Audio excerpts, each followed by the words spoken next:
Good morning, sir. Kamusta, sir? Good morning, sir.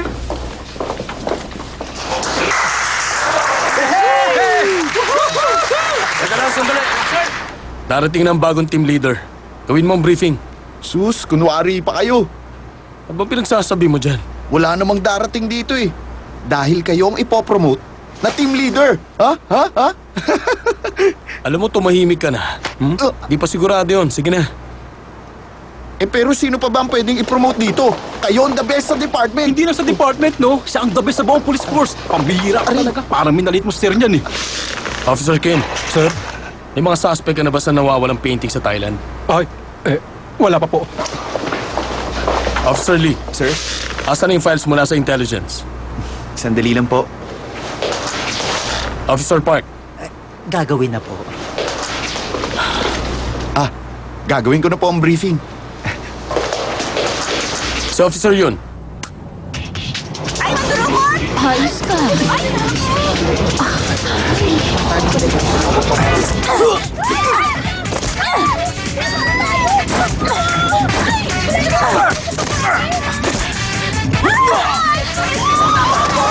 Huwag titigil ang basa!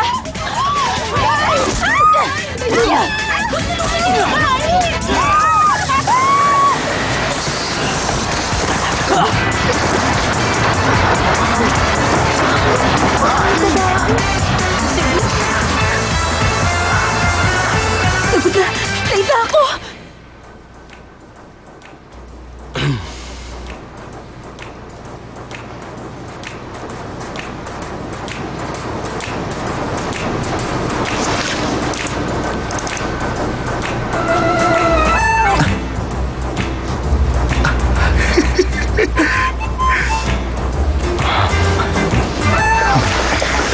Congratulations, team leader. Para sa inyo po. Ang galing niyo, sir. Namjoon, kayo talagang inaasahan ko ma-promote eh. Talaga? Congrats po, sir. Talain mo yun?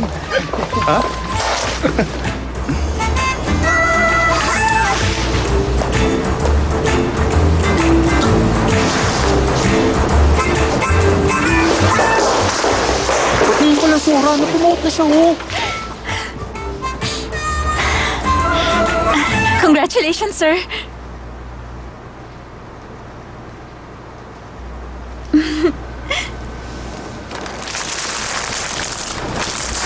Congratulations. Si Papa kasi, ang daming koneksyon. Sinabihan ko na siya na wag na tong gawin eh. Pero napakatigas talaga ng ulo. Huwag kang ang ganyan. Deserving ka naman talaga. Tama. Pero iba pa rin ang may padrino. Diba, sir? Teka. Mula ngayon, hindi mo na ako dapat tinatawag na sir.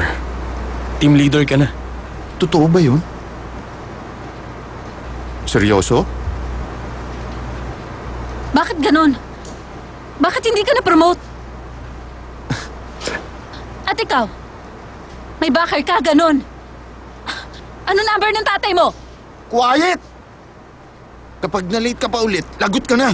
Oh, O sige. Gawin mo na ang briefing. Ha?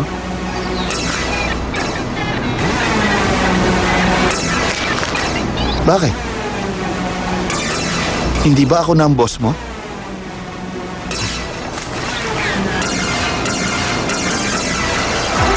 Pangalan, Ji-Woo. Isang private investigator na lumutas sa kaso ng 2 Asyanong pinatay noon sa Las Vegas. Sumikat siya dahil sa kasong yun. Binayaran siya ng $300,000 na paghahatian dapat nila ng best friend niyang si Kevin. Pero pagkatapos ng ilang araw, namatay ang kaibigan niya si Kevin sa sunog sa isang Korean bar. Nakahanap kami ng mga ebidensya magpapatunay na may kinalaman siya sa pagkamatay ng kaibigan niya.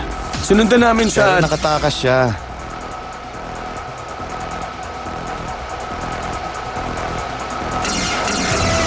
Sinundan namin siya sa Philippines at pagdating namin doon... Binaril ka niya. Di ba?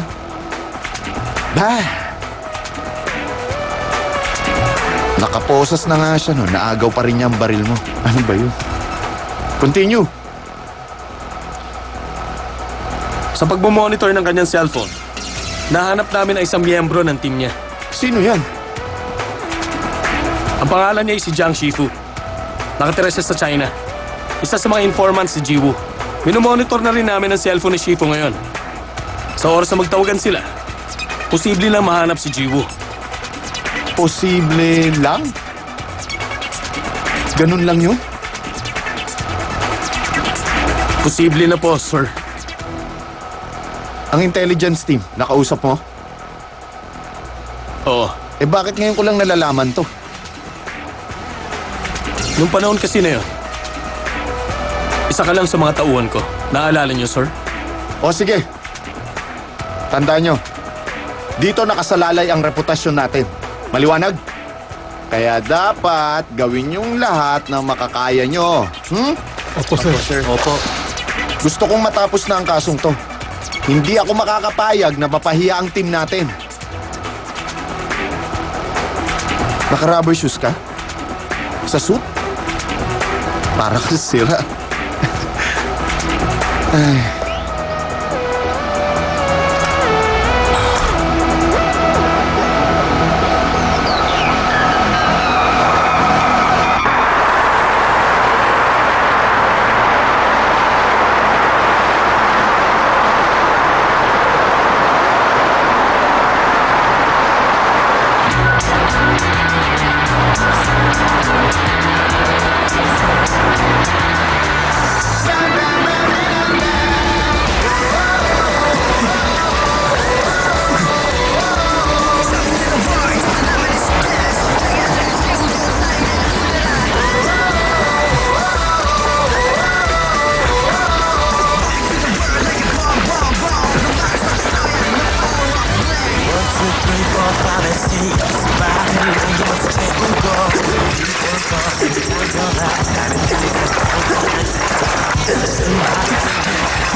May bulletproof vest ka?